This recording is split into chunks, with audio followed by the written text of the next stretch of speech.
Okay, so we started administration last night, right? And so this is what you do to create manually. And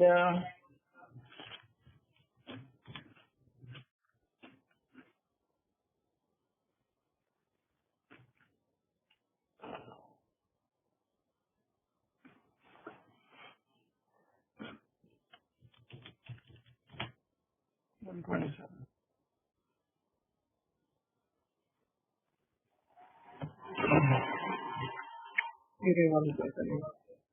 Sure. Actually,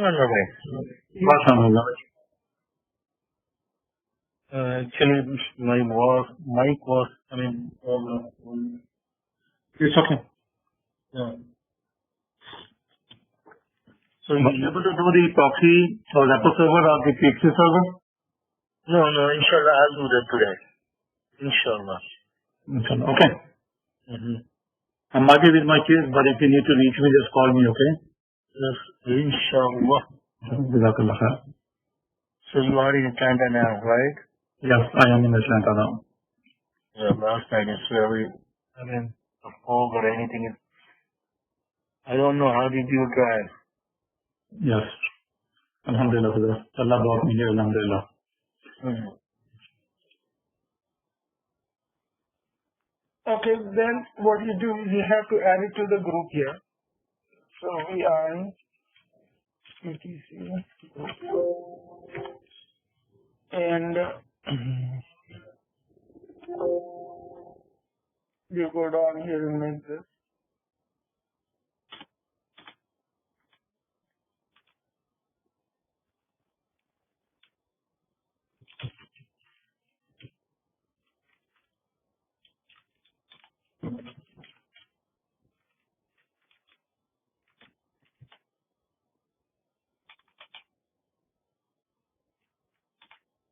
And now what you do is you set the permissions. So when you set it, when you put in the group, the first name is the username. X is what? We're gonna learn a little bit more into permissions. Okay. And then there is one other topic here. It's called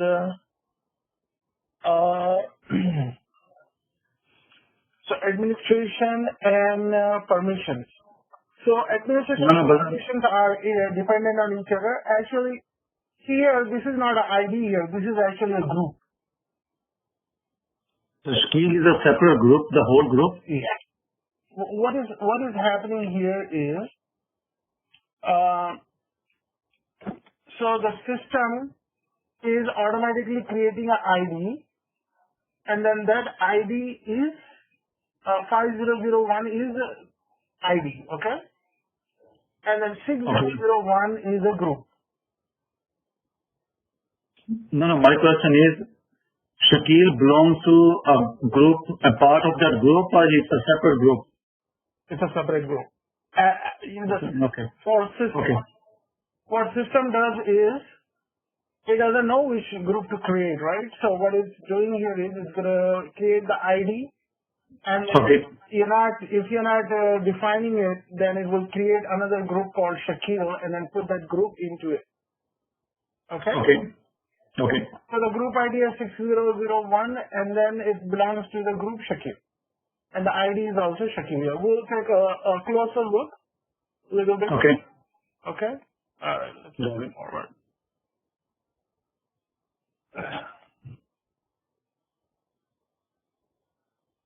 Okay, so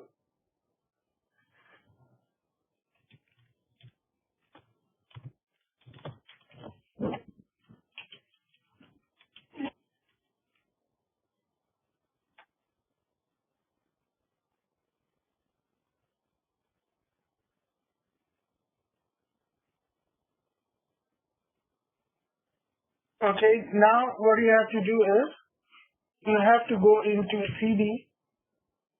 cd/home and then you do lsfnl, and we have already done this here. So we change the ownership to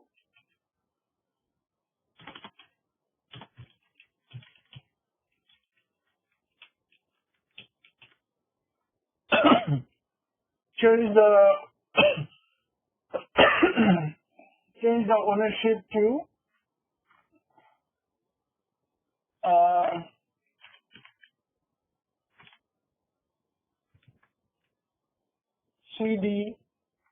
CD/home, okay, and then change the ownership to secure. So how are you gonna do that? ch-own. You're gonna go through this the ownership, okay? 700. Yeah, secure colon secure. Yeah, you're right. You could do that too. Ownership is the group ownership, and then the ownership you give it using the ID, okay? Let's go ahead and try that. Okay, that's okay.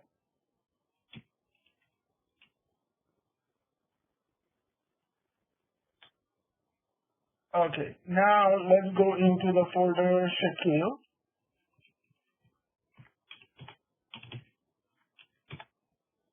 Okay, and then we also had copied all these files here. Where did we copy this file?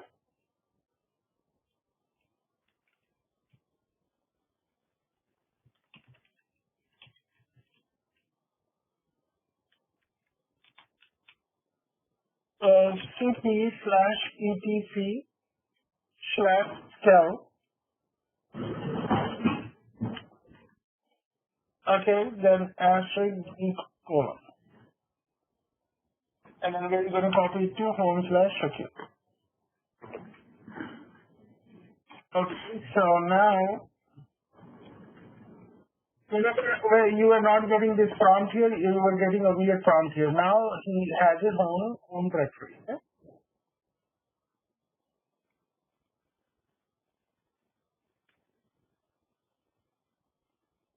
Okay.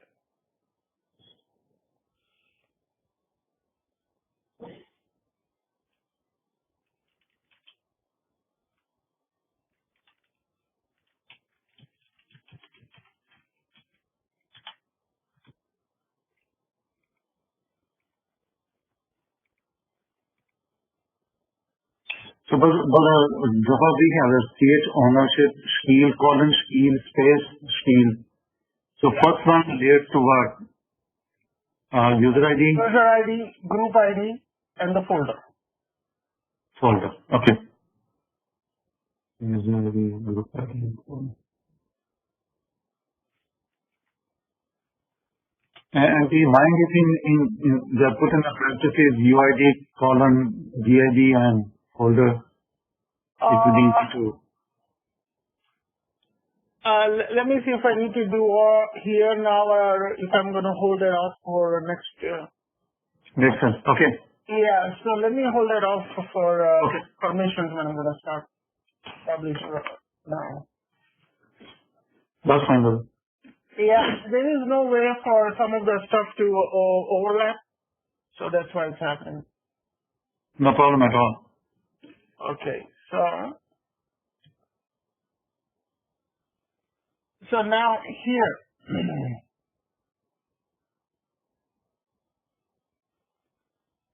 okay,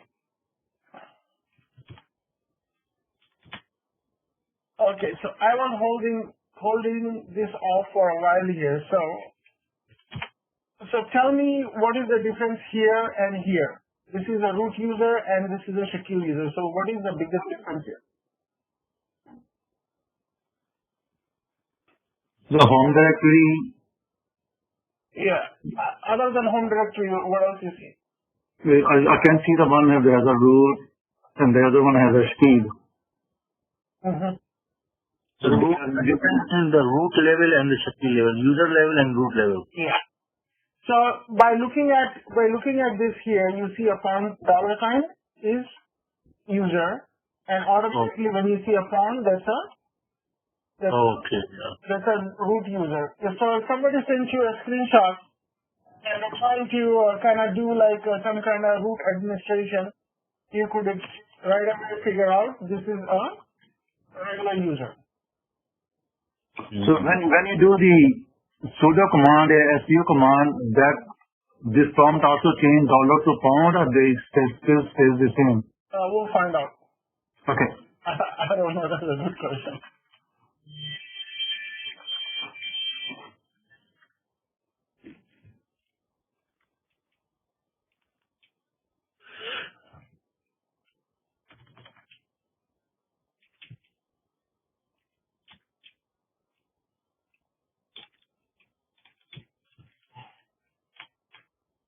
Okay, so this is the difference here.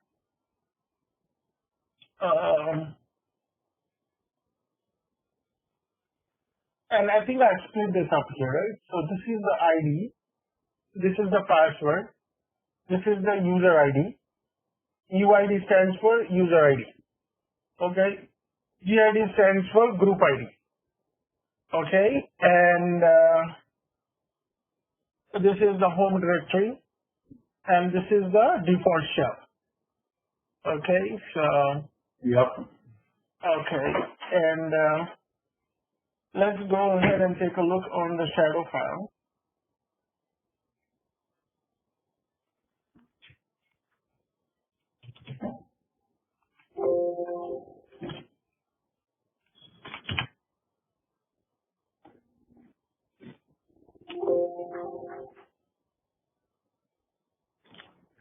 Okay.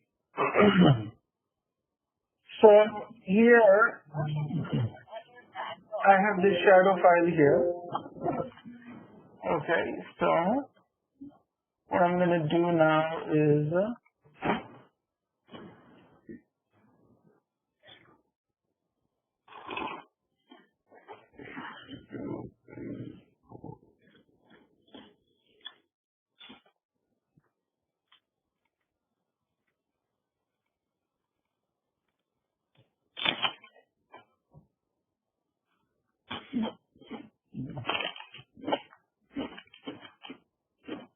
okay, so I'm going to split this information here. So let's see here. So here the user is Zafar.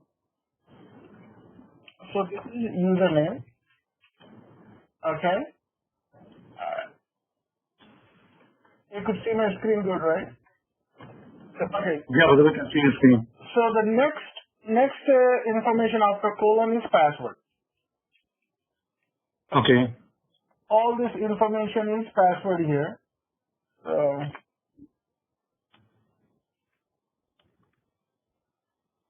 I'm not gonna put everything here. So this information is password here, okay? So the password part is gone. Okay, so here, this part is, what is this part here? What is this number? 18,300. Right. So what is 18,300 is, this is the date stamp. Since the Unix operating system was born. When was the Unix operating system was born? 1970? Yeah, exactly. So it was born on December 31st, 1969.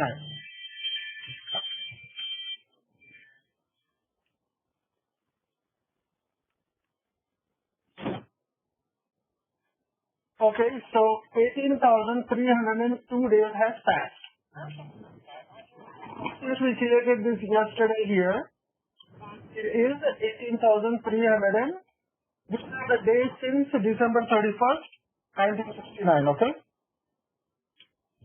Got it.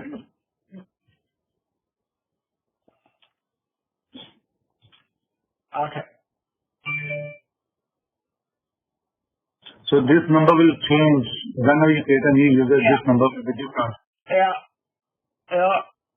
Right here, this is 8,300, and then these are, okay, all these we created the same day here. And this was previous day, probably the day we installed operating system here, okay? Yes. And then, So yeah, go ahead. okay, we can calculate how many days we are working on the Linux class now. Have at it. It's going to be 6 months by the time we are in. And then the next part here is, it says 0 here. So what is the 0 here? It's a grace period. Grace period when the password is going to expire, okay? And usually that is set to 0. Okay? So that means this password will never expire? No, when the password expires, it will tell you like you have 7 days if the password expires. This one is not going to warn you. It's going to just do it on 0 days. It won't warn you. But now, in this scenario here, the password is set to 9,999. So after that many days, it's going to expire. So literally, it's not going to expire, okay? Okay. Okay, so this is the password expiration date. Okay? Alright. So then the last one here is, last one you see is number 7 here, right? This is going to be, the ID will be disabled in 7 days. After the password expire or from now? After the password expires. Okay. So there are 2 things here. ID will still be enabled if the password has expired, and then what will happen is ID will be disabled. So you have to manually go and enable it. Okay? Okay. Alright. So username, password. You got a grace period. You got the ID.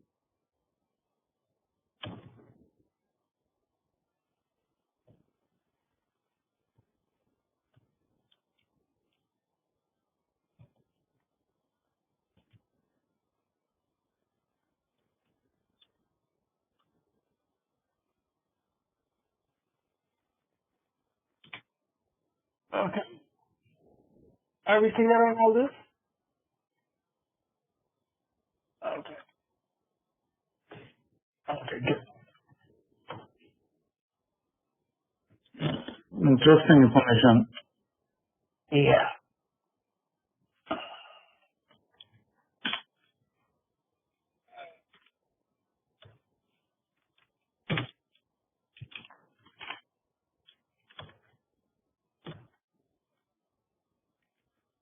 Okay, now let's go ahead and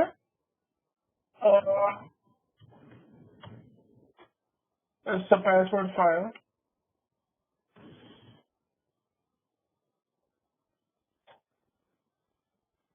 Okay. Yeah. Now the group, let's read the group information here.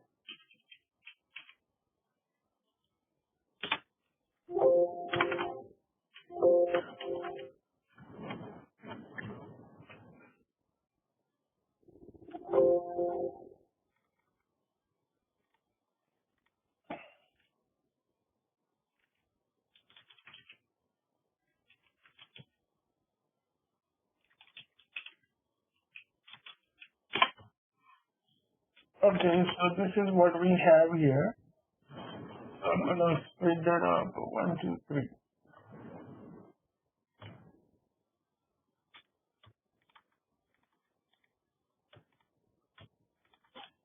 Okay, so let's see here.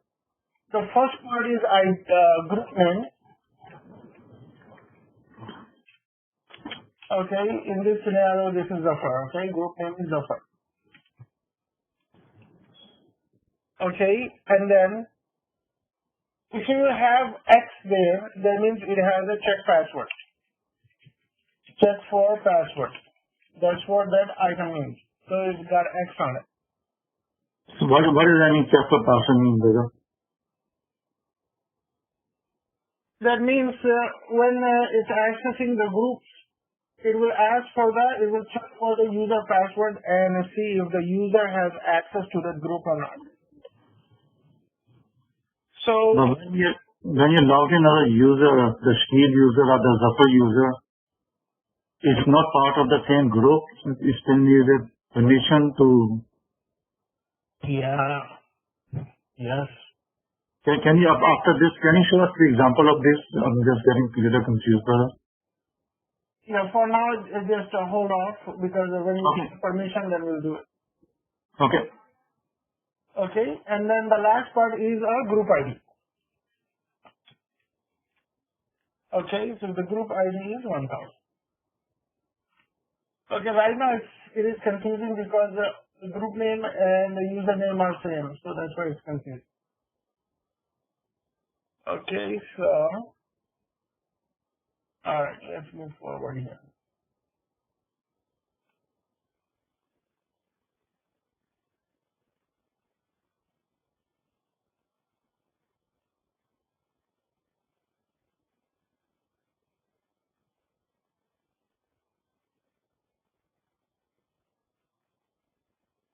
So now what we're gonna do is we're gonna grant the user summer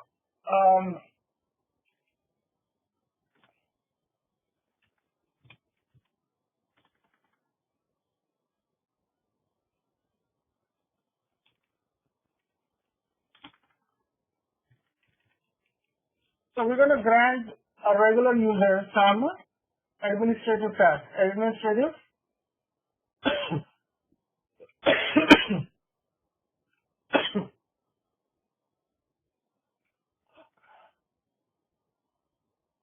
so what we're gonna do is we're gonna grant the user some administrative rights, okay? So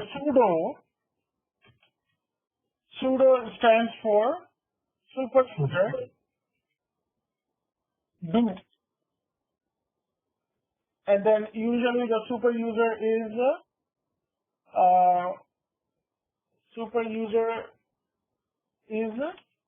root.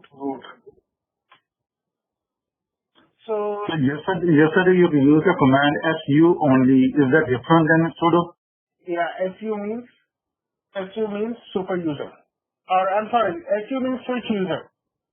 Switch user. Okay. When you type sudo su then a hyphen, that means you are switching to root. So that we can give the access the normal user or super user access. Yeah. Okay. Okay, so let's take a look here what sudo means.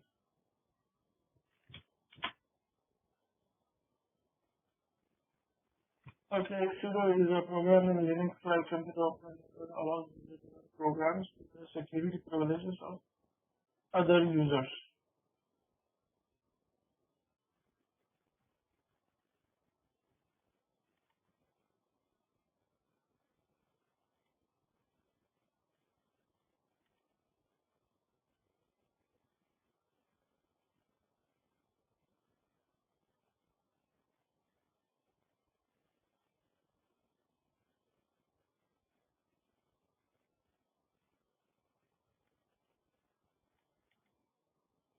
Okay, so let me just put this in here.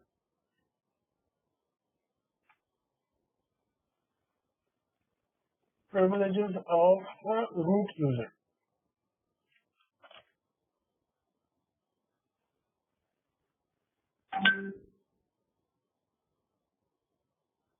Okay, and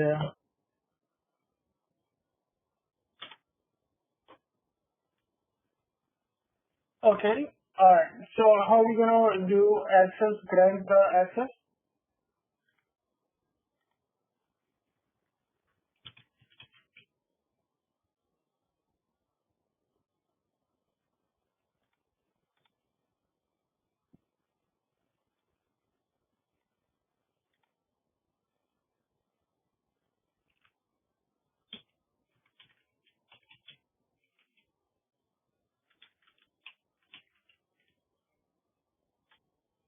So what you do is, I'm gonna quit here, and I'm gonna clear this, and what I'm gonna do is, there is a file you have to do, edit the file, you go vi, and then type the file name, which is sudo, okay? Sorry, this is 7, right? So you type VISUDO. Okay, and the file opens up. All you have to do is you have to make sure a line is uncommented.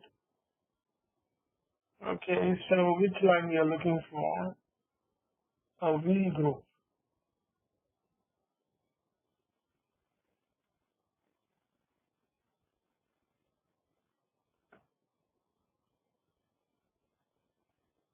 Okay, yeah, this line. Allow people in the wheel group to run all commands. Okay, either that or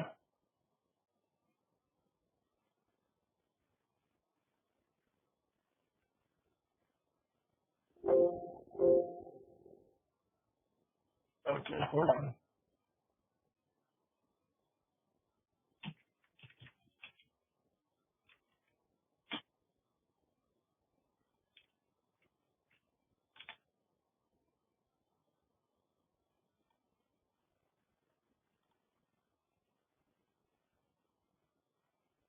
This is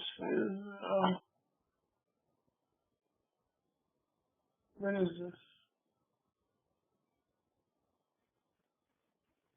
User and password. Yes, you know.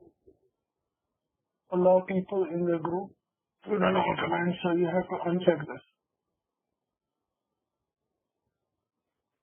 Yeah.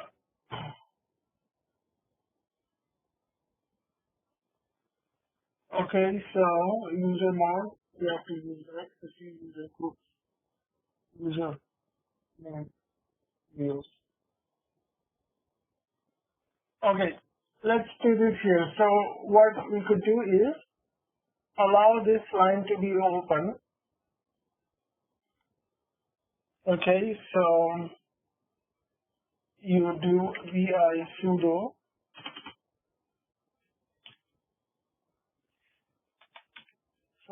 for Red Hat 7.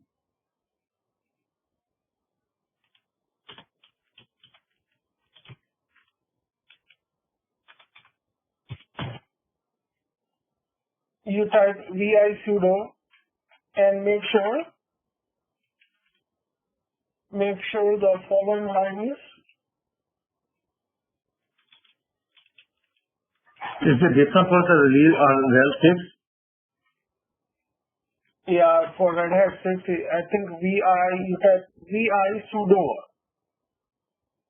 or so for so I mean at this point don't worry about 6 here because 6 is very not much there because it's been let's see when the 6 last version came out.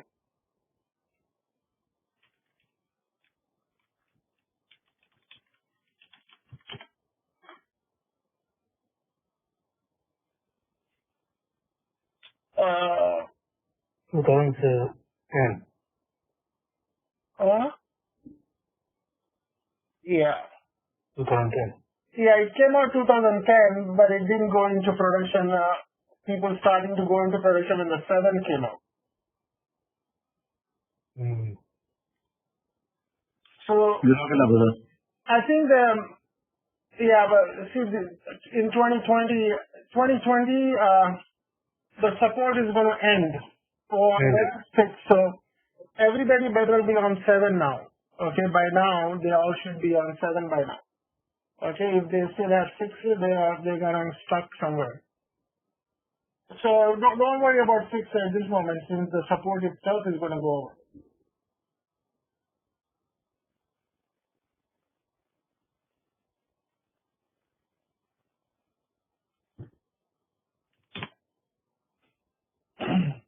So now here's the example here. So let me exit here.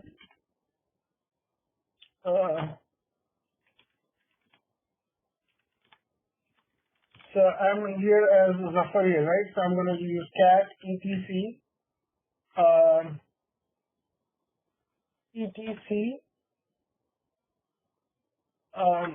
no, this is a var log. So as a user, the permission is denied for me to go read that file here. So what I'm going to do is I'm going to grant you the access here. So you're going to run the command user mod we're going to learn this in -ag, and then you give the name here, username, right? Okay, yeah, view, and then the username. Okay, all right. So let's go ahead and try to read that file now. So this is permission denied.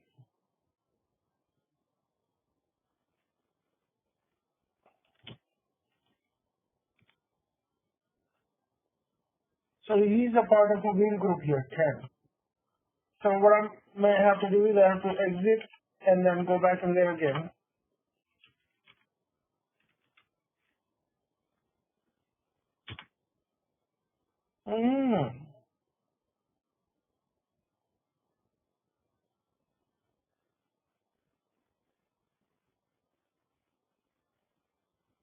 So let me exit.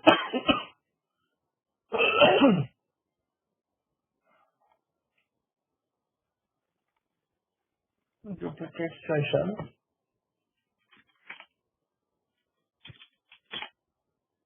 Okay, now I'm going to try to read.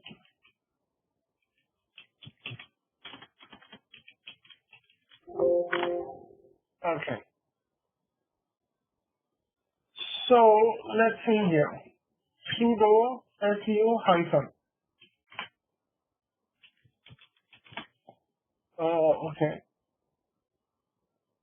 Okay, so let me exit out of here. So if you want to read the file here, what you have to do is you have to type the command and type sudo, and you should be able to read the file here. So what will happen here is, let's add this user here. So the user is added to the wheel group. So we created a new group called wheel. No. I mean, I don't know why it's called wheel here. This is a built-in, how do I say this is a group? I don't think that's a group. Okay, yeah, let me go in here. Okay, do you see a wheel in here? It says group number 10. Yeah. Okay, yeah. So the wheel is actually a group here. So now the user is a part of two groups now. He's a part of a group used Zafar itself and a group named wheel. Whoever is in this group here, they will have the access here. So if I do the manual way here, yeah. If I add access here, Saeed, he should become a part of a wheel group. So if I do ID, Saeed, did I type it right? I think so, you type it right. S-A-E-D. You have to put the double colon in the end, because You have to do what? double colon in the end after you put say, because in the group everybody ends in the double colon. Oh, okay. I didn't know that. Thank you. Okay, so let's see. Let's check in a VI password replace. VI/etc/password. And here I'm good. Here I'm good. I'm gonna go to VI groups again. And let's look at the first, okay, the easy.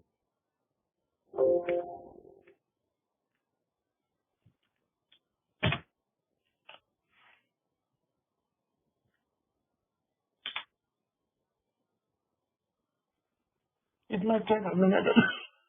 But here, let's try to log in. duplicate session. So E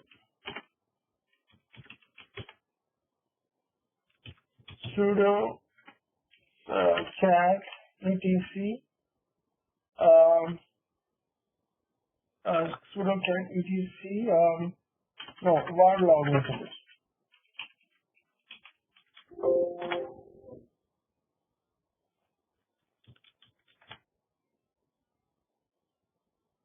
So it is not in sudo this incident will be reported.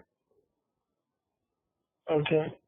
I think you still have to run this command here. You have to run this command for him to get access here. So we already did for Zafar here. So now the user is added to the wheel group. So that means we cannot do it manually then. We cannot add anybody in a wheel group manually. I'm not sure. I think there is one more database. Let me see if that file is here. Vi sudo. No.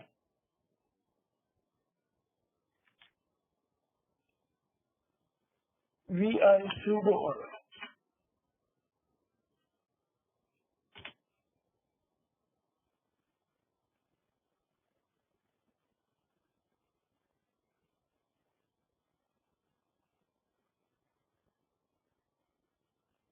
Okay.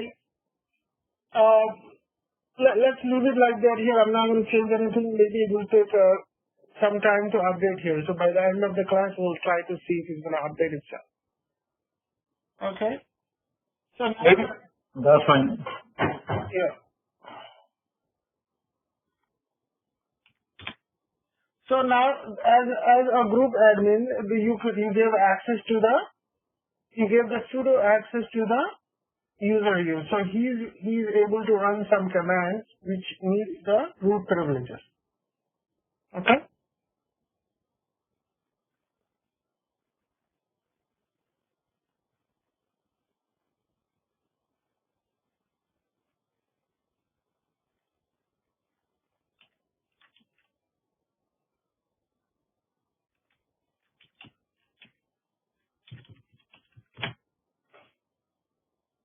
Okay.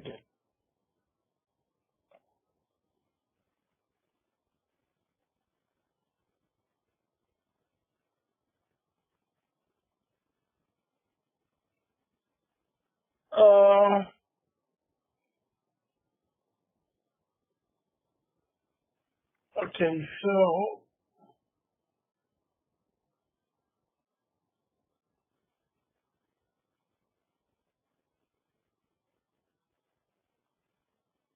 ownership,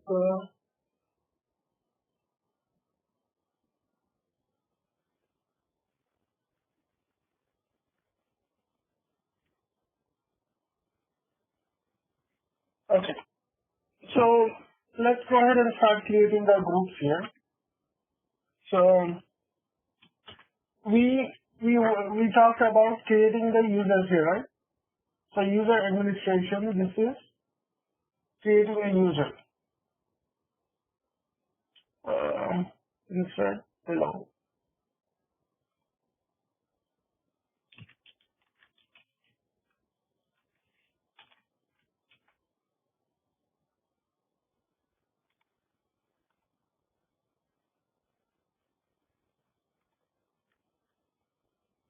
So there was creating a user, and then this one is a sudo access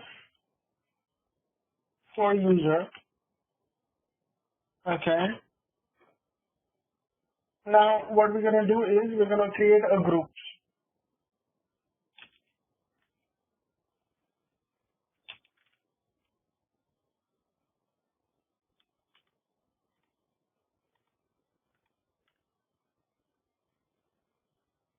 How to read this color, right?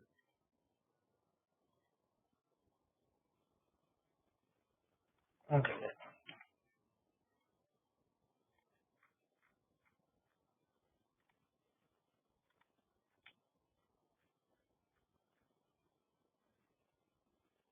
So in creating a group,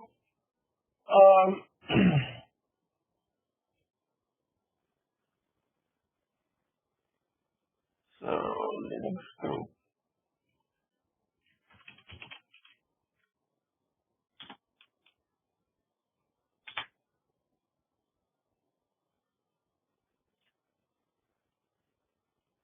Linux group are a mechanism to manage a collection of. Okay. Yeah, this is a good example.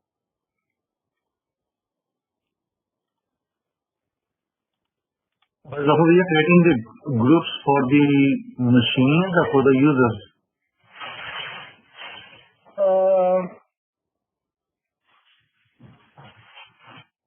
In this, over here, we're just creating groups for users here. But you definitely create a group for machines also. So we can do that also, okay. Yeah. Usually that is managed outside is managed by LDAP or Active Directory. Thank you. So let's go ahead and do a group add. The command to do the group is, add a group is group add.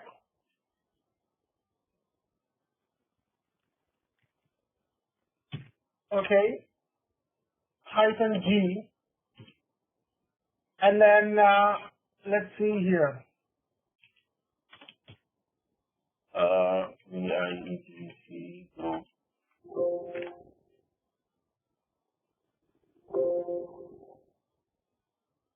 Okay, so I'm going to give the group name. I'm going to give the group number 3000. And then I'm going to give it the group name developer.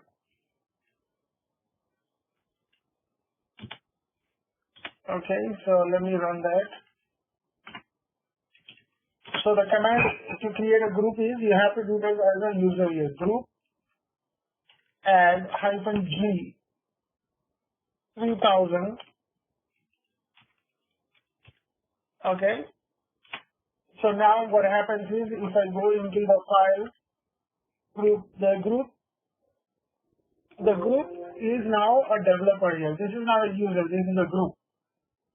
Okay, and then the group ID is 3000.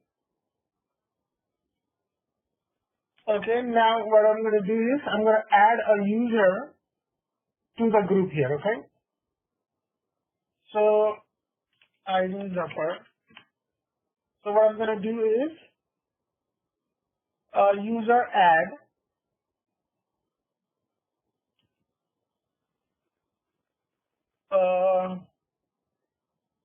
no, the user add is already a user add. So what I'm going to do is group add.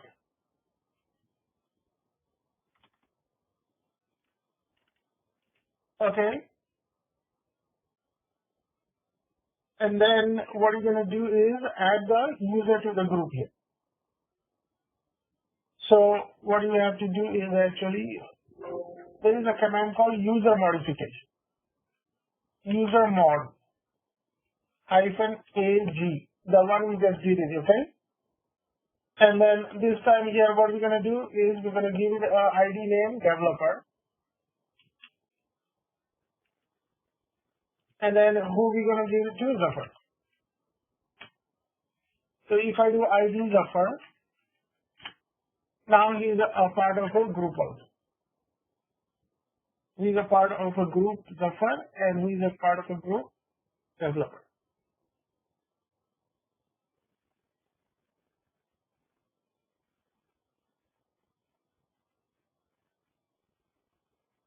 Okay, so let's do VIETC password. And look at Zafar here. So the password file is not updated yet. What was this here?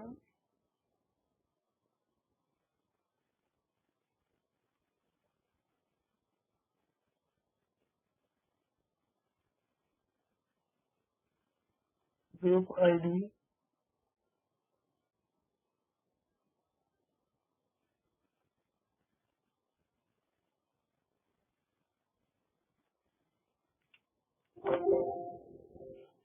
I thought you would have updated here.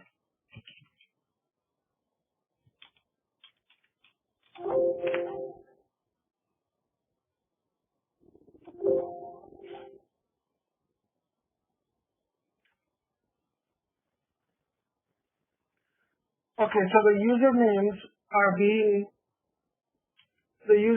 being assigned here to the group. I thought you could see that in the etc password file also, but apparently not. So one other thing is, So, sorry, Brother Zafar, is it not happening here? That's not supposed to be happening.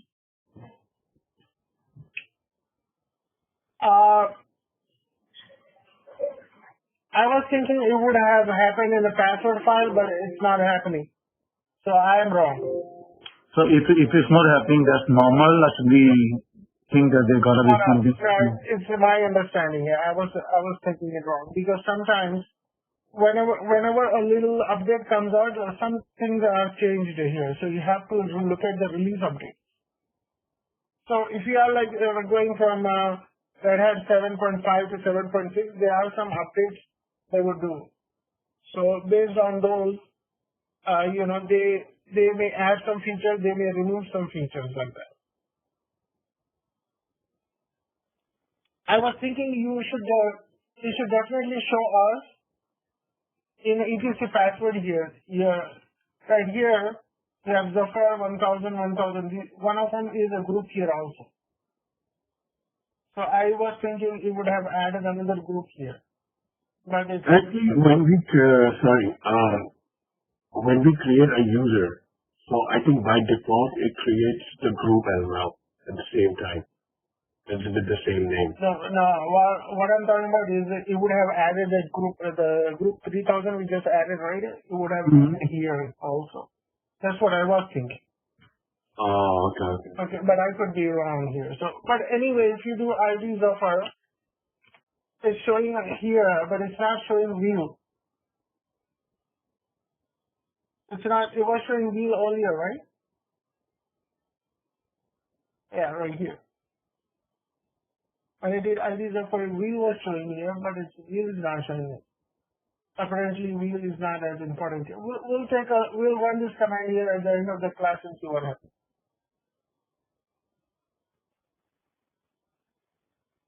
But the wheel was the default group, right? No, there was a pseudo group. Pseudo, okay. I mean, that's what I mean. It was created by the system, right? Yeah. You just make changes on that. Yeah. But one user can stay with the multiple group at the same time. Does. Right? Yeah, one user could be part of many groups.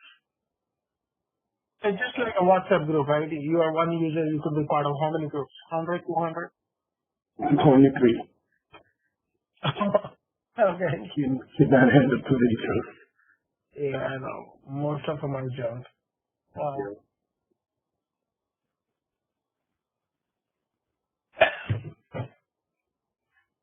Okay, let's move ahead here. So what you do is now add the user.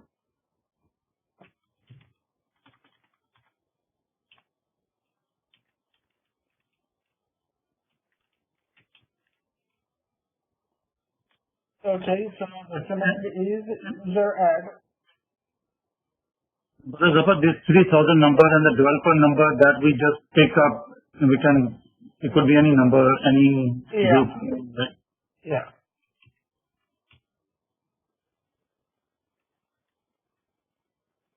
Okay, so the command I gave here, like developer, you could give the number also, 3000, and then it will become a part of the group. Okay?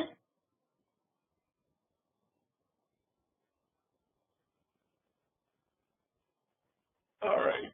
So, I think I should stop. We'll come back to this here. Let me start the permissions here because we're going to have to come back and forth between the permissions and this and that.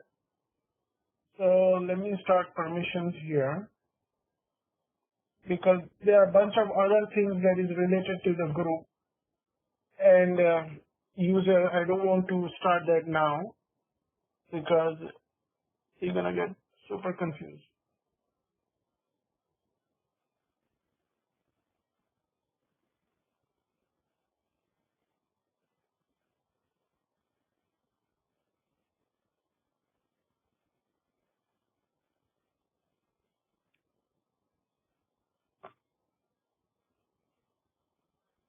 So let's start permissions here.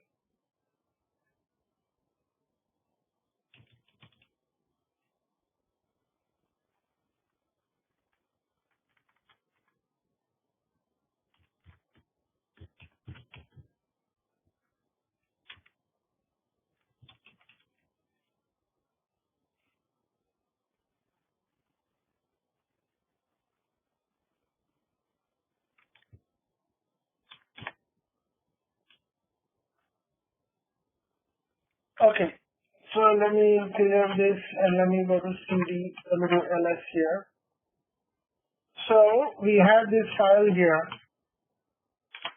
file name, let me just remove this.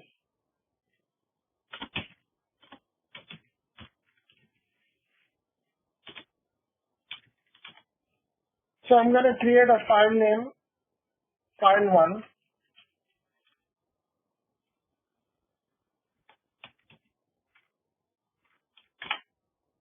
Okay.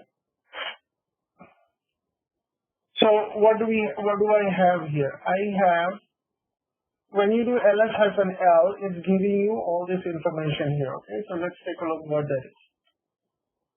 Okay, so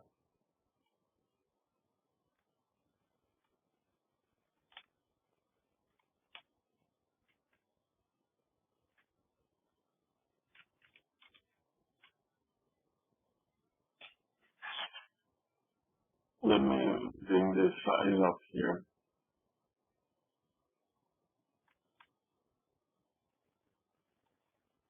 Okay, so how do we read this information here?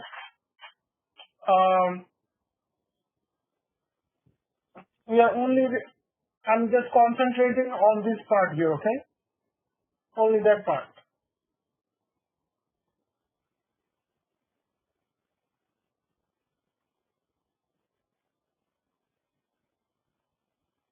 Okay. So let me split this up.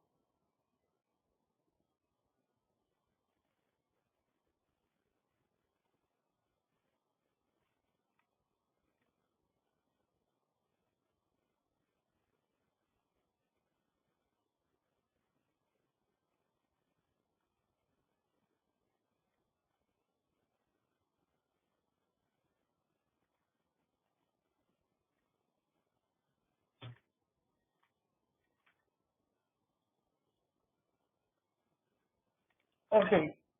So here you see dash tray, 1, 2, 3. These are 3 spaces, and then these are 3 spaces, and these are 3 spaces here, okay? So let me split this up here. Split, so.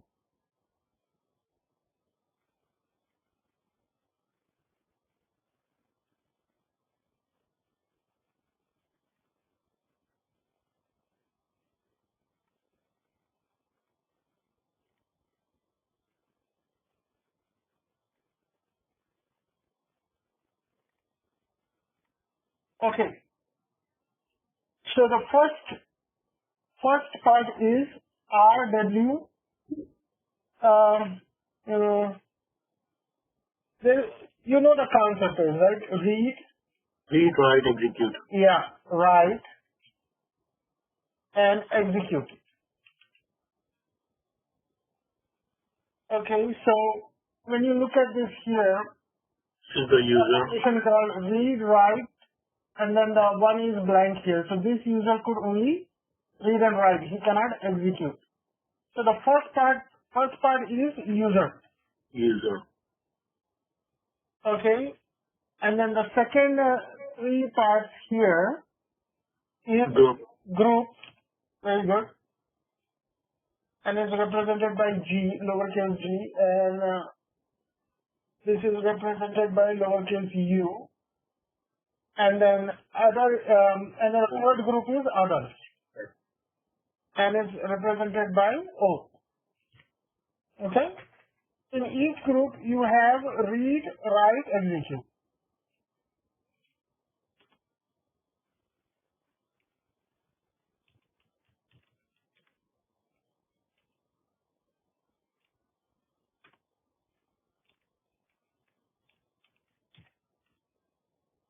Okay?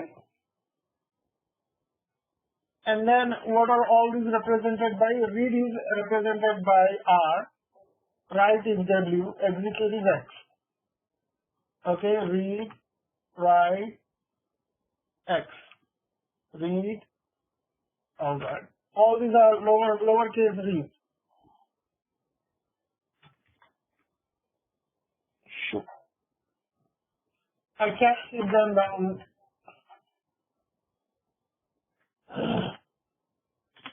Space them. Okay, give it a space here, then I will try to hold it. Read, write, execute. So all these three are held like that. All these two means something later on you will find out. Okay? So the read is represented with R, write is represented with W, and execute is represented by X. And then the user is represented with U, group is represented by G, and O is represented by O is represented by other. Okay? Alright. So who is not confused? I'm not. Okay. Okay. So now read, write, execute, they have the number value also. Okay? They have a number value also. Value for R, read is 4. Very good. Execute is how much? 3. No, 2. Right? Then the execute is 1. Okay, yeah. Total 7, yeah. Okay, so here 4, and then 2, 1, same thing. 4, 2, 1. Okay. So read is equal to number 4. Write is equal to number 2, and execute equal to number 1. Okay.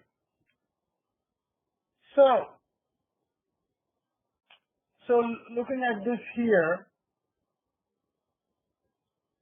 let's copy this here.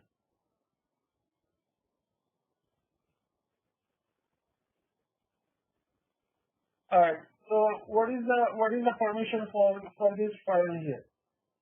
So let's take a look. So what is the permission for this file here? User is read, write, and the group is only read, and no permission for the others. Okay. So, write as well, yeah. Okay. So the user is Read and write. write, execute. Okay, and the group is what is the group? The group is only read. Read permission. Yeah. User doesn't have to give Permission. Yeah. User has 2 permissions. Read and write. No. What is the permission for group for this file? Only read. Yeah, good. And then others have what permission says? They have only read. But on user, no execute permissions. Only two permissions, read and write. Yeah, good. Okay, so what is that equal to in math? Read and write is number 2. Number 2 plus number 4 plus 2 is. So yeah. And write permissions. What is write permissions? How much he has? 2. Is 2. No, this is read only, right? Read only, yeah, 4. And the 4 again. Okay, 4. Okay. Let me just put this in a box and it's better.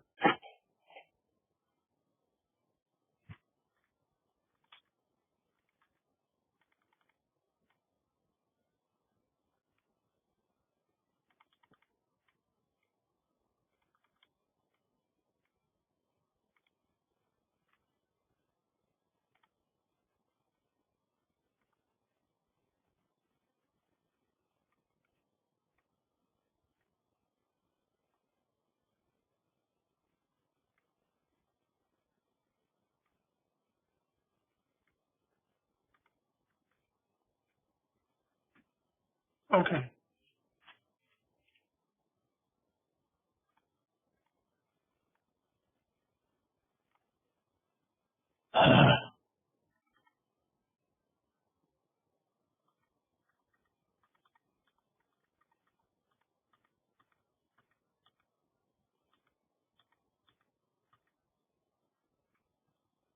So let me do this way here.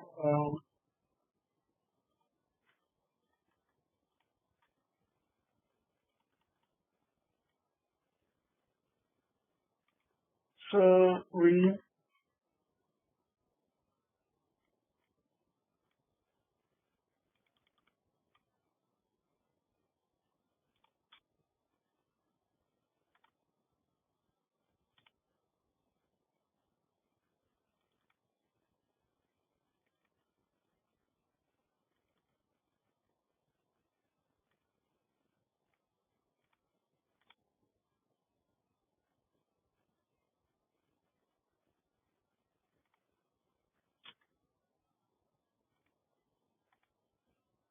Okay. Let's see.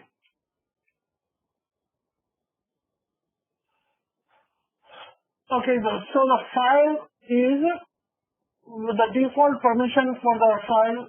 If you create any file, it's read, write is for the users, group is for read only, and then the others is for. Okay. So we arrived at the permission for the file is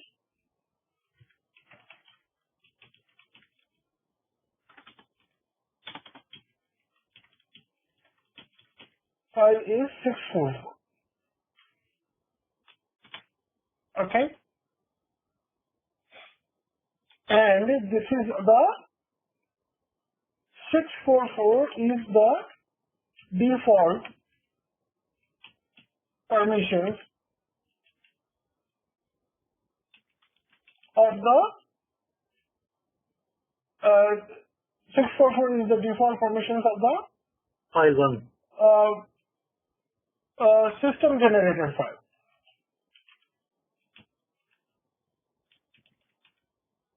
Okay, so file 1. Okay, let's do it. This is the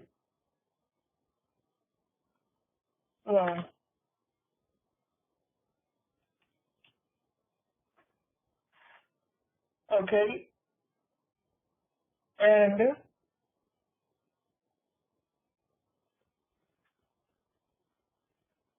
okay, good. So now what we're gonna do is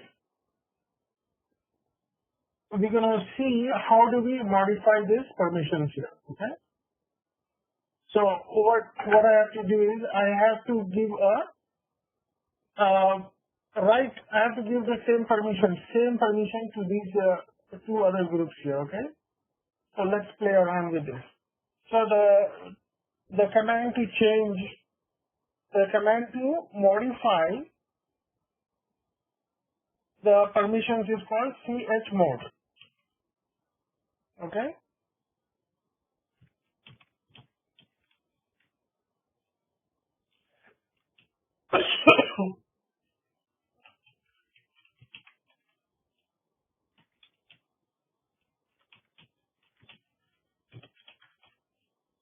Okay, modify the permissions. That should be good enough.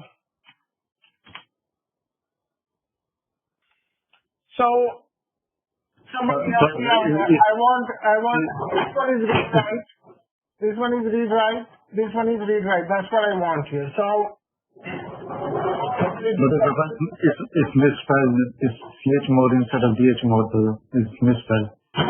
Document. Okay. Okay, so the command is chmod. Okay. And then somebody help me. I need to give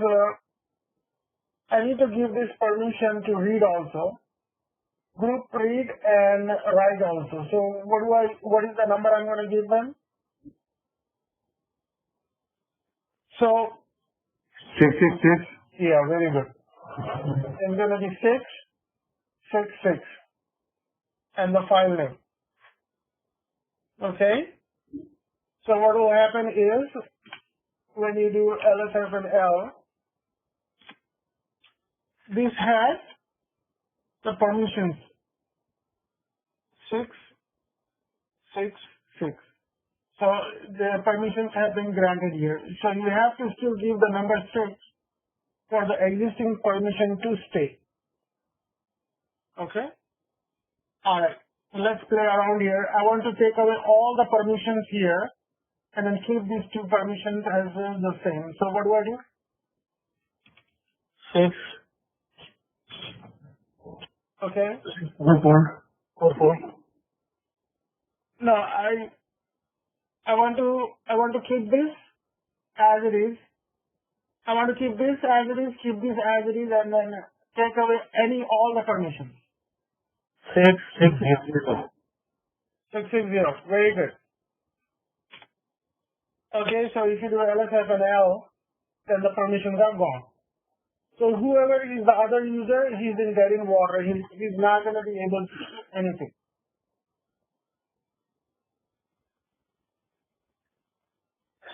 It looks like a pretty important topic then, because all the users,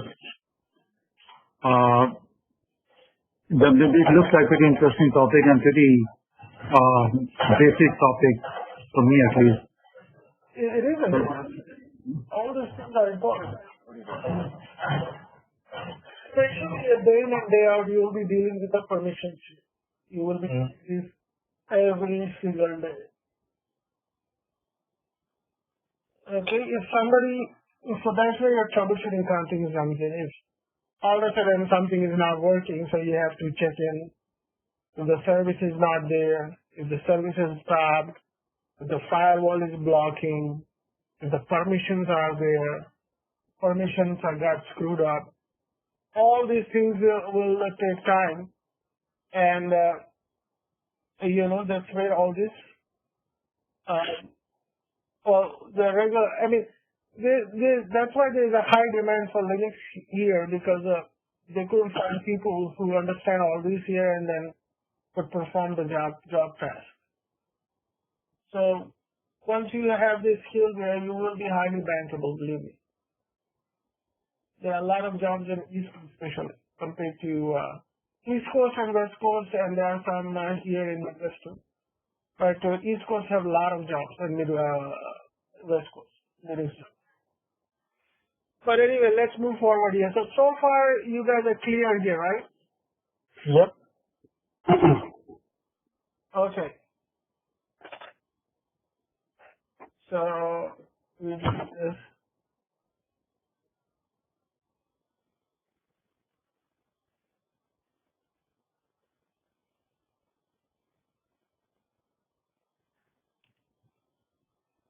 Hello, Zafar, I'm asking a question and might not be related to this at the current topic at this moment.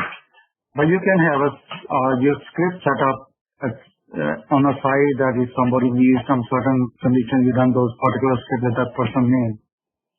What do you mean? For example, if Saeed need permission for the 644 for certain files, and you have a script on a side, okay, this script does the permission for 664 or 6440, and you run that script based on the user, and it does automatically instead of you going manually and do all that stuff. Yeah, you could definitely do a lot of things here. All these things that skills are honed in, you could use this as a script also.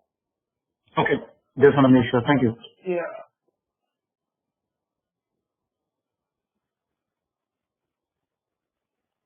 So now this is a little bit clear for you, right? LSSL. So 666, there are permissions, and then wherever the 0 is coming in, that means that all the permissions are gone, okay? Okay. Now there is one other way you could grant permissions using the letters here, okay? So I want to grant read and read permission only to others here. So what I'm going to do is chmod. Okay. Then what I'm going to do is O. I'm going to do O only. Okay. I'm going to give permission to O, and then I'm going to do plus R file 1. So what happened? I gave the read permission to other. Okay. Now what I'm going to do is chmod. I'm going to take away the W permission for this group here. Okay. So how am I going to do that? G minus O.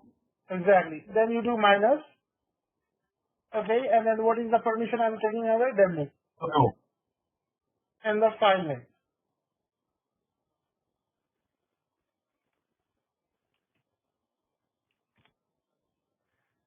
Okay, so you could use the numbers or you could use the letters.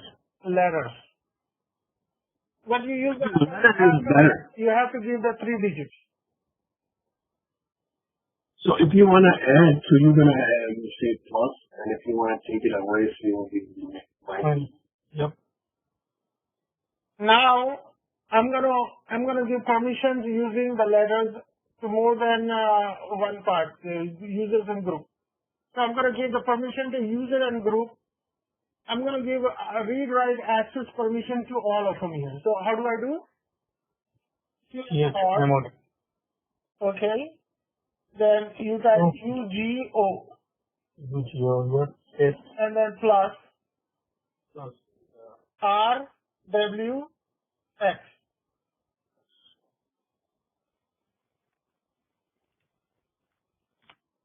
Now everybody have a read, write, execute permission. So you can do that. I mean, U is equal to read, write, and space. No, user, group, others. No. Can we do like that? User separate, read, write, and then space, group separate, and the other separate. Well, I'm giving all 3 of them the same permission at the same time. You could definitely play around. Mm-hmm. But you see, all these things are covered in here, right? Yep. What I could do is, I could do, if I do this here, all the permissions are going to be gone. Yep. Okay, there is absolutely no permission. There is nothing you could do with it. Okay, now, what I'm going to do is, I'm going to do chmod, and then I could give the number now, okay? 777. File 1. What is 777? So all permission to all 3. This is the same thing, UGO Yeah. plus RWX. Yeah, it's going to get full permissions here. So you got the full permissions here.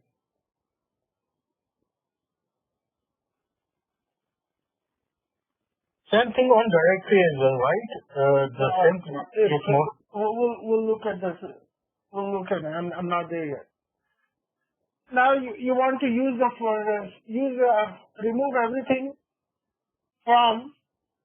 You want to remove all the permissions. What are you going to do? 000. Yeah, 000. Okay, stop me if nobody is having. Somebody's having a hard time. So all the permissions are gone. Let's play around a little bit more. So if I do 740. So what is 740 will be? User has all permissions and the group has no permission and the other is no permission. Yeah. So what permissions the group will have? The group read only. Read only. Okay, read only. Good. Okay, there you go. So I think you guys got the good idea here. So I'm not gonna. Why is changing colors like in the green? It's just because the user is turning into a green color. The file name. The permissions. Yeah. So it didn't hear, right? right. So because we took the permission away, so it's a regular file. And if you set up if it's on the default settings, so it just shows maybe regular color. Yeah. So. Or maybe anywhere in execution, when it comes to execution and it turns change I'm color. thinking when there is no permissions of changing the color. I think when you made it first, like the default the permission set, like read, write, and read. Yeah, when you give the execute permission, it's changed. And it's changed. Yeah. Okay. All right. Yep. Good observation. Mm-hmm.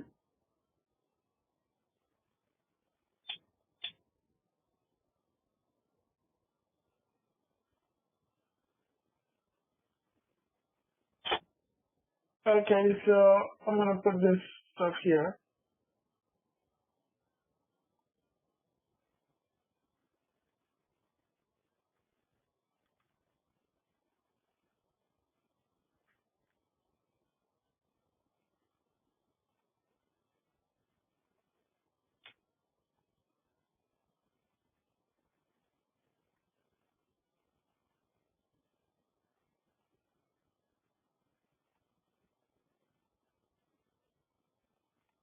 So the one above is using the numbers, the one below is using the letters here.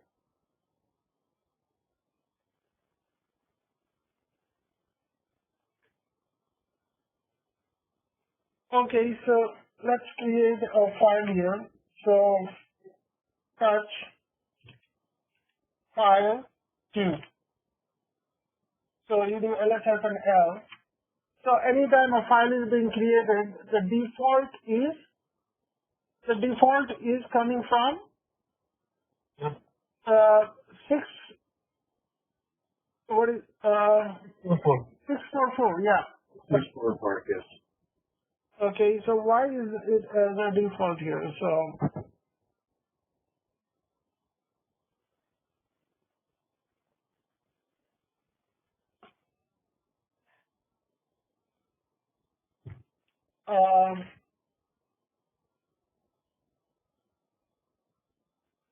so there is something called UMass. So the UMass number, default UMass number is 60022. Okay, so we have to go a little bit deep into what 0022 is. Okay, so for should I work on folder now?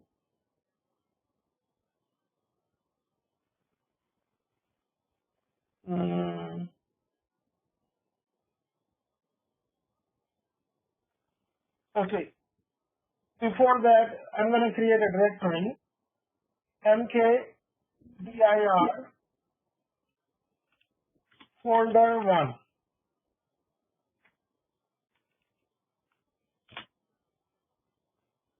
Okay, so let's take a look here.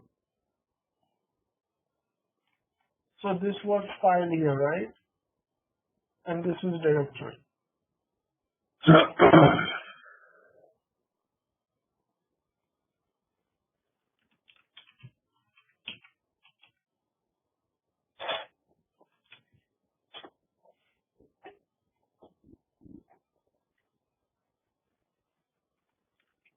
Okay, this is file permissions, and this is gonna be the directory permissions.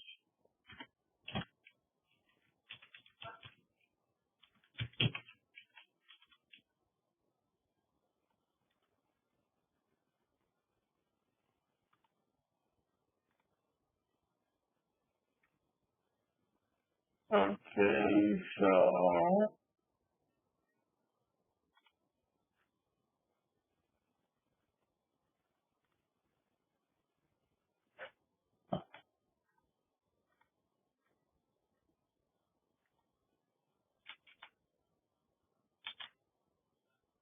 how does the permissions for the directory work? It's pretty much similar. Okay. But you already know this part. D stands for if it's a blank, it's a file, and the D that means this is a directory here. Okay. Yep. And then later on we will study a little bit more what if it doesn't say D, if it says something else, we'll study on that. Okay, so let's concentrate on this part here.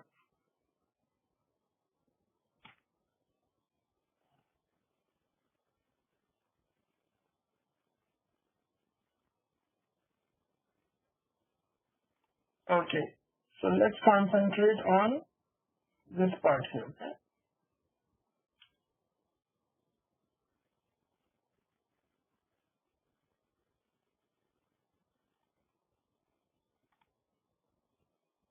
Okay.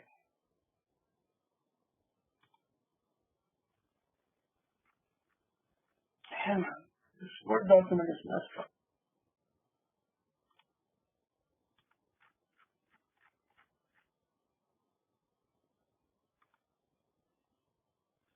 Okay, so this is the default for the directory here.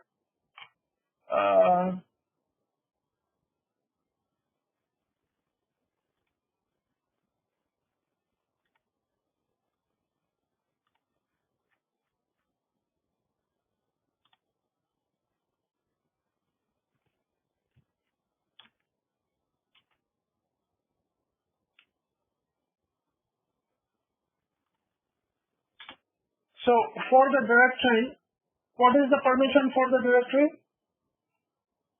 Read, write, execute. So read, write, execute is by default the directory is 77. Okay, and then the group is read and execute. Okay, so read and execute is that's what is getting for the user here. So read and execute is how much? Read and execute is how much? Okay, let me just copy this part also.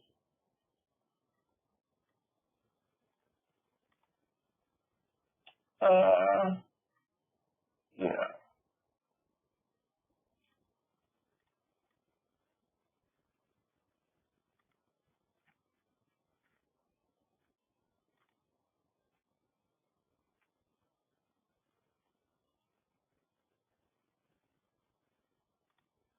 I'm not gonna put this here, but you get the idea here, right? So, so the read, write, execute is 7. Would you agree? 4, 6, 7. And then this one is getting read and execute. So G is read and execute is 5. And then other is read and execute is 5. So why is directory execute? No, others is only execute permission. Yeah, why?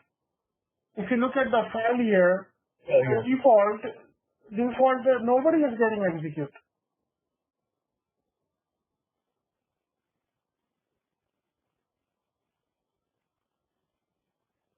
Maybe in this is like execute means you can go inside the folder. Oh, it's going inside the folder. Very good, very good.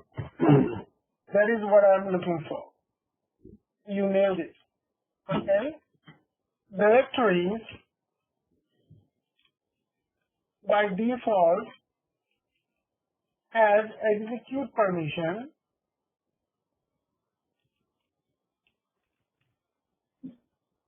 Okay? So that a user can go inside the directory.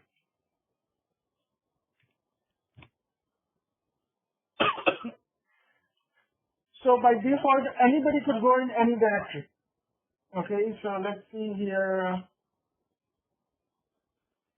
A user here, right? So cd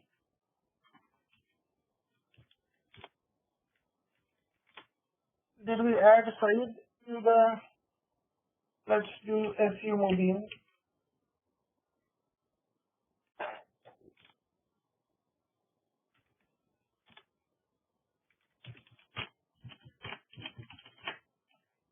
Okay, so if I do cat var log messages, the permission is denied, right? But what, as a user, I should be able to go into this folder here. cd var cd log. Okay, pwd. ls-l. And there are all these other users here. So let me go in here. And I'm freely able to browse into any directory here, okay? So as a regular user, you could go almost anywhere into any directory, unless the execute command is not there. So let's see if you could go into cd etc. Okay, and then cat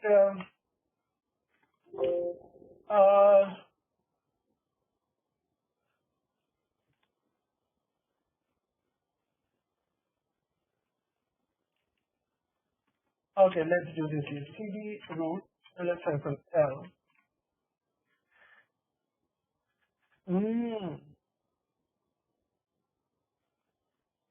See, if you look at the root user directory here, It doesn't have that. okay, so the system is smart enough for this here. So if you look at for everything else has a here, because if you try to go into a root user, then it can do a lot of damage here. So it's preventing that.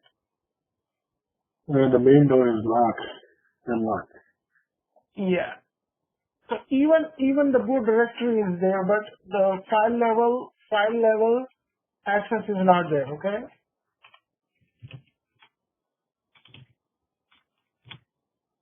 And you see, like there are a lot of directories the user doesn't even have any permission even to read it. Okay, yeah, grub is important here, so user can't even go in there. What kind of information it contains? Yeah. So you get the idea here, right? So what it is now is the directories by default has the execute permission so that a user can go inside the directory. So what are those directories that doesn't let even the root goes in there? What was those and why was that on this? The grabber, right? I think I couldn't see the root access to the root directory either. No, actually he went into what do you call, not the root one, the other one, what was it? I forgot. I know what he said. But the root should be able to go in anywhere regardless of the permissions.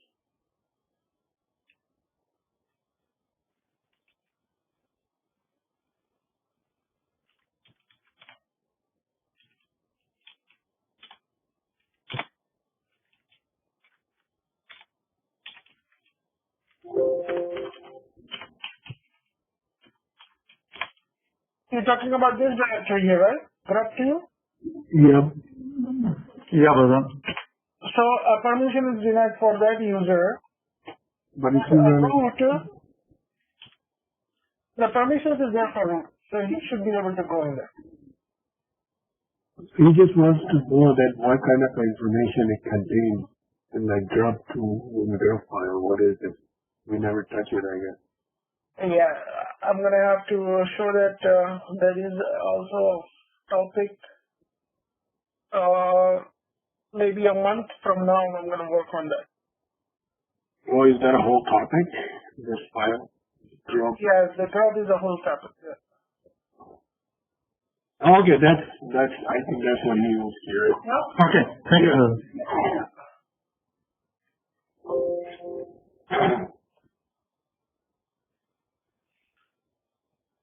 So the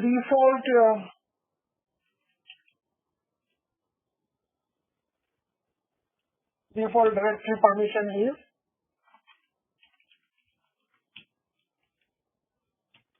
is 755.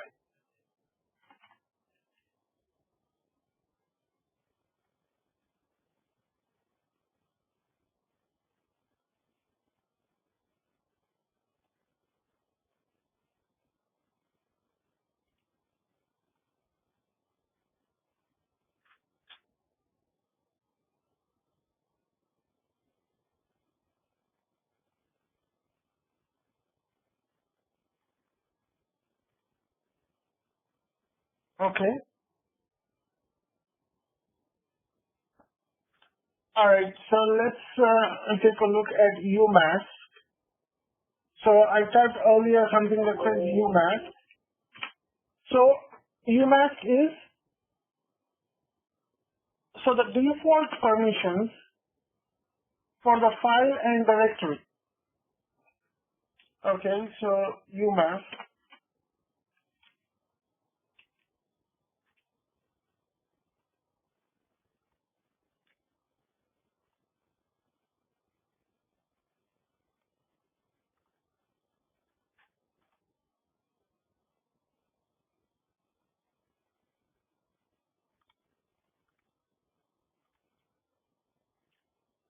So the default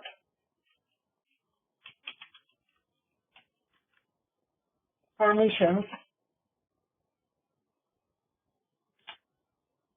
Okay. So what are the default permissions for file? 644? Yeah. Default permissions. The default UMass is set to 0022. Okay, and the file permissions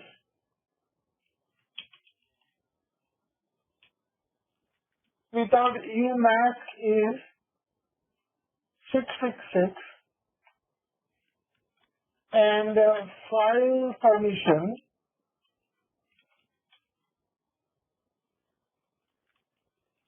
without UMass is 777. I'm sorry, folder permission. Sorry, brother, might be asking on mute, but what is this UMass 0022? Where does this come handy? Yes, just listen. You're jumping the gun here, so give me a moment. Sorry. Okay, so the default permission is 666, and then the folder permission is 777.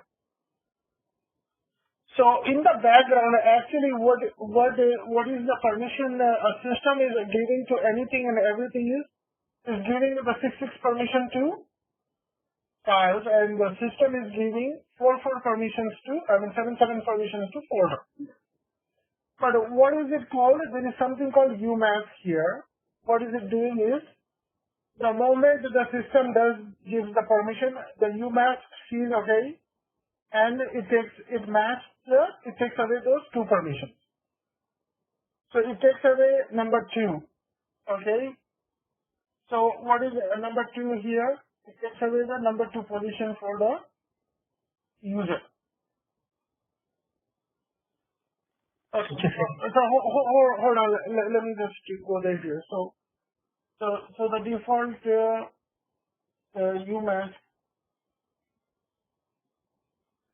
UMask is set to 0 to 2. Okay. So when you type 0 to 2, that's what it should come up here.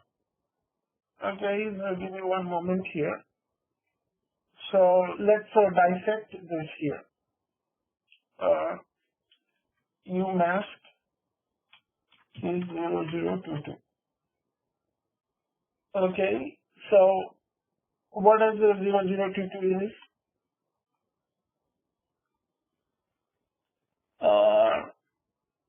1, 2, 3, 4.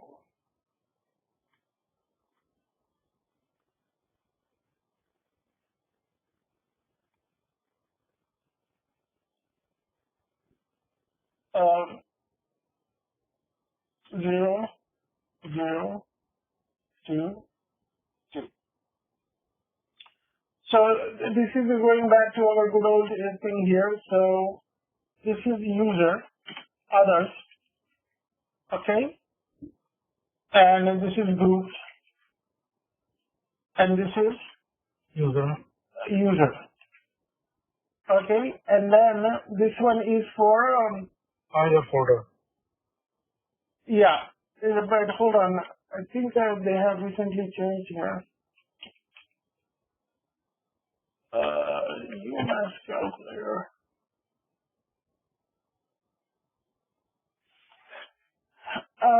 Let's see here. What is UMass when the file for being created?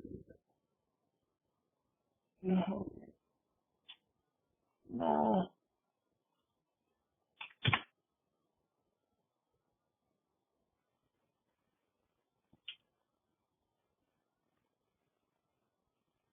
Okay, so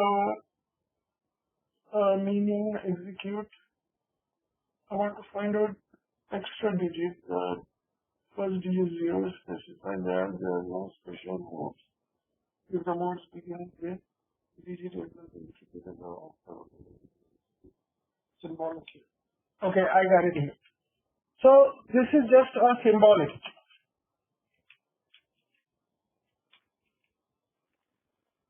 So this is unused. Okay, I wasn't sure what it was. Okay, so the extra 0 you have here is unused here. Nobody knows why there is an extra 0 here. Okay, so I mean, in life, there are so many things which are unexplained, right? So it's one of these UMass things is unexplained. I thought I knew it, but I think this is the correct information here I'm giving it to you. Okay, if you find something different, let me know. Okay, so the default permissions here it's giving you is 644, right? And then the number 2 is matching. That means it's removing that permission. So for the file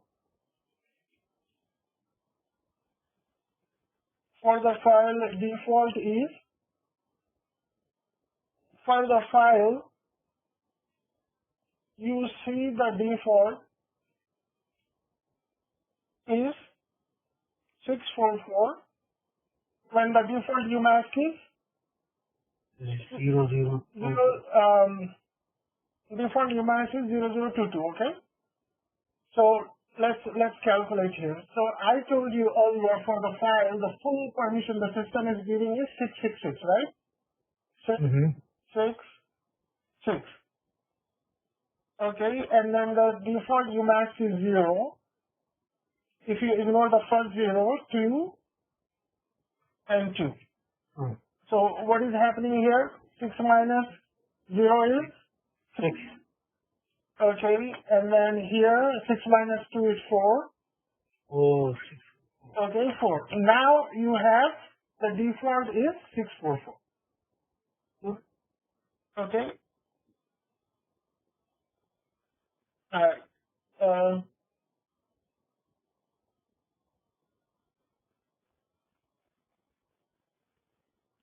for the file, it's you know what? Actually, let me put this here.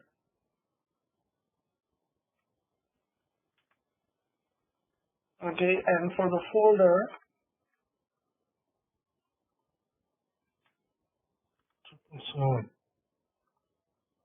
okay, for the folder, I said default is 7, right? So we do 7 minus 0 equals 7. Okay, and 7 minus q equals 5. And 7 minus q equals 5. Okay, so this is where the UMask is, mask means it's preventing, right? Masking that permission. It's masking the number 2 permission, which is read.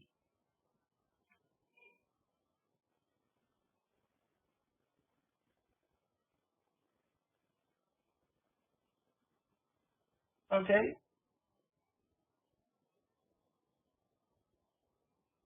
Are you good with here? Are you good? Everybody so far good with me? Any questions?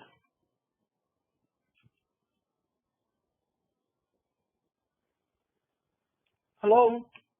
Yes, it's good. I understand. Okay. You don't deal with UMask a lot, but I thought you all should know. Now what? If you have the concept, like whatever you say, like it's just like whenever you create the files and behind it just deal with the permissions, it controls the permission. Yeah. And it sets the default permission. Yeah. So the system is actually giving the default full permissions here, but the UMask is taking it out. Okay, so let's set the UMask to 0. UMask 0, 0, 0, 0. And then if I type UMask, it's all zeros here. So what will happen if I create a file 3? No permissions. Anybody? No, it would be like 100%. Yeah. Because his UMask is not ordered and it's not doing anything. You set it up to 0, 0. So he's going to give the permission. So here. But it didn't do what you're telling me. Yes, it's different. It did, right? I created a file and it's supposed to use 666. Oh, it's 266, yes. The permission is 666. So let's create a folder. Yeah. Folder. So folder is no, MKDIR folder. You can file name folder. Yeah. So MKDIR folder 2, 3. Folders. Great. So now the folder has like full permission. Permissions. Yeah. Because the UMask permissions are 0. 0, okay. Right, it's not doing anything.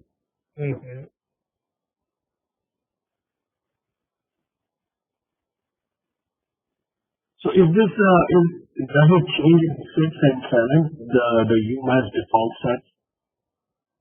0022? Or it stays the same? It stays the same until you restart the computer. Oh. I think it's by default, right? Now it's default to 000. Oh, okay. So you better be careful what you're doing around here, okay? Yeah. First of all, I don't think I'm gonna go there. But still there is still a safety net here because it's not giving the execute permission to file here. So a script file, like a Python file or a Bash script file, it needs the execute permission, so you have to give that manually. Oh, yep.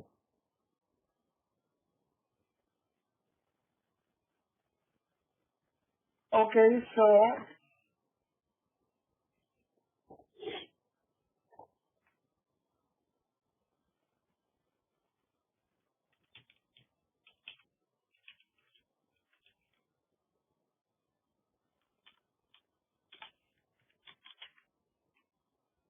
So I'm just going to put this here. The default for the file is this, and then for the folder, it gave you the full permissions.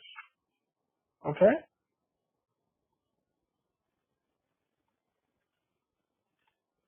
And then you type umask 0000 40 for the umask to set here.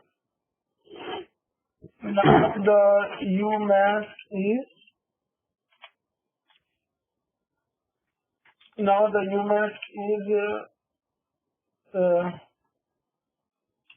set to default as 0000 until you reboot the system. Okay.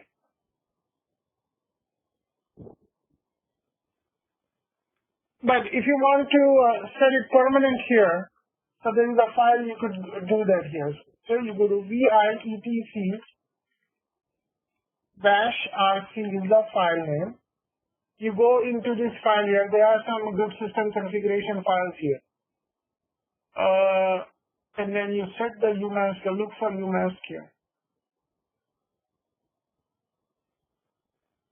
Umask, okay, right here. Okay, so let's read then. Umask is 000, else umask is 022. Okay, if I set this umask to 022, okay, here it's showing only 3 digits here because this is a reality. Yeah. For the extra 0, nobody knows where is it coming from. And I'll look in, that's the homework for you guys if you want to find out what the extra 0 is. Give all permission and 0 is no permission, right? In this sense. I didn't hear you. Say that again? 0 means, no permission, and 2 means all permissions, right? No. All 0 means full permission. All 0 means. And what about 2 means? 2 means take away 2. And what about if I put 3, it means take 3 or take 1? Whatever the number you put in here, it's going to take that number away. Okay. It's going to take that permission away. Permission. Okay, so this is where it's There's Zafar, one question here. When we say take the permissions away, that means... Masking means preventing. Okay, so 2 is different for the file level and 2 is different for the directory level. Is that correct? You have to calculate the umask. The file is based out of 6, and I just explained you, and then the folder is based on 7. Got it. So the default is set for files and folder is 022.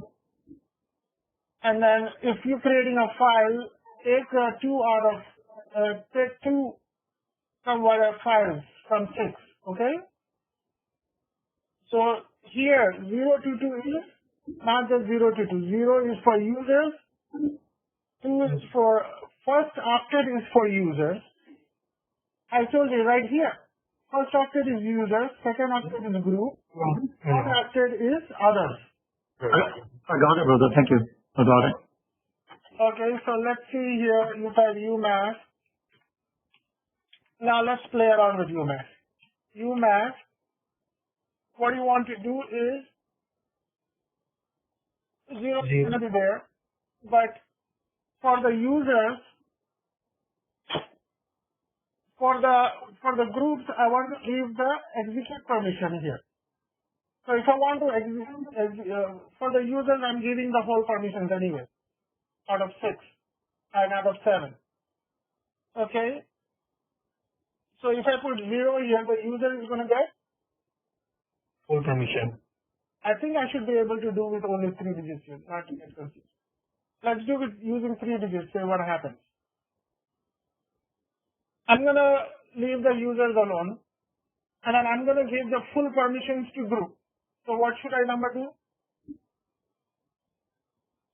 Full permission to group. 0, 0, 0. Yeah, 0. Good. And then I don't want to give any permissions to others.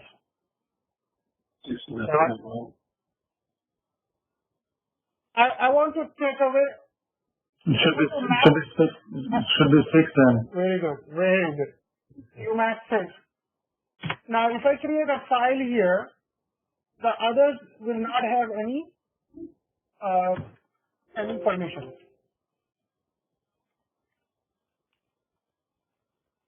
So let's see file X, file 5. So where is file 5 here? The others doesn't have permissions. Because UMass is taking away the permissions. You got to remember it.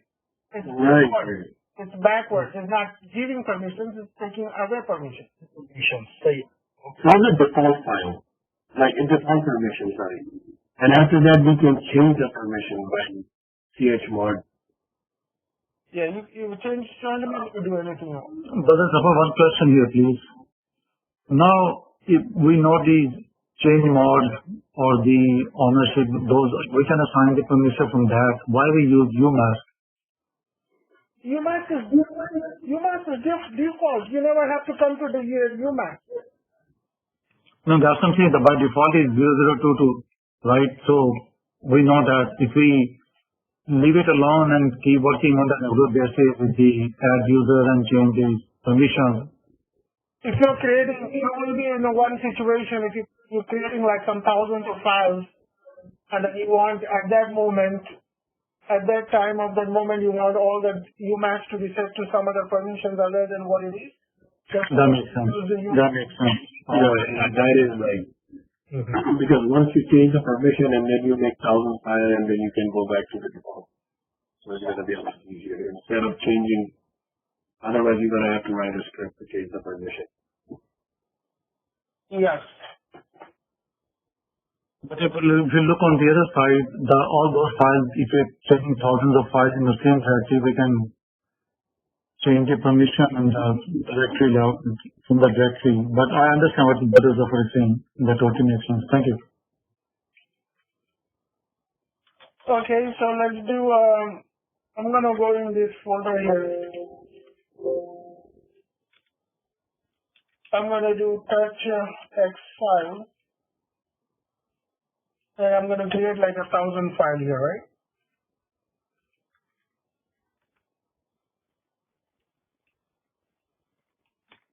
So these all permissions are set based on UMass. Okay, I think one point I explained you. The system default permission is giving the 666 and 777, okay? Yep. And at one point, when the file is being generated, it's hitting UMass. And UMass says, system doesn't know UMass remove the permission, okay? All this is happening instantaneously. The system is generating the file with the permission 666 and the UMass is removing the permission with whatever the default UMass is. Usually 022. Okay? And then look here, I use only 3 digits to change the here. So the extra 0 you see is benign here, so don't worry about the extra 0. It's symbolic, it's unused. Okay?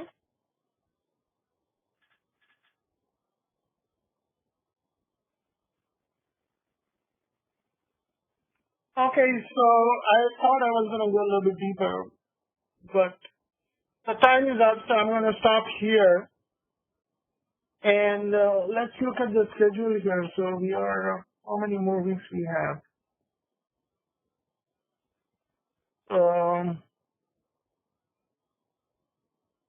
1, 2, 3, 4, 5, 6.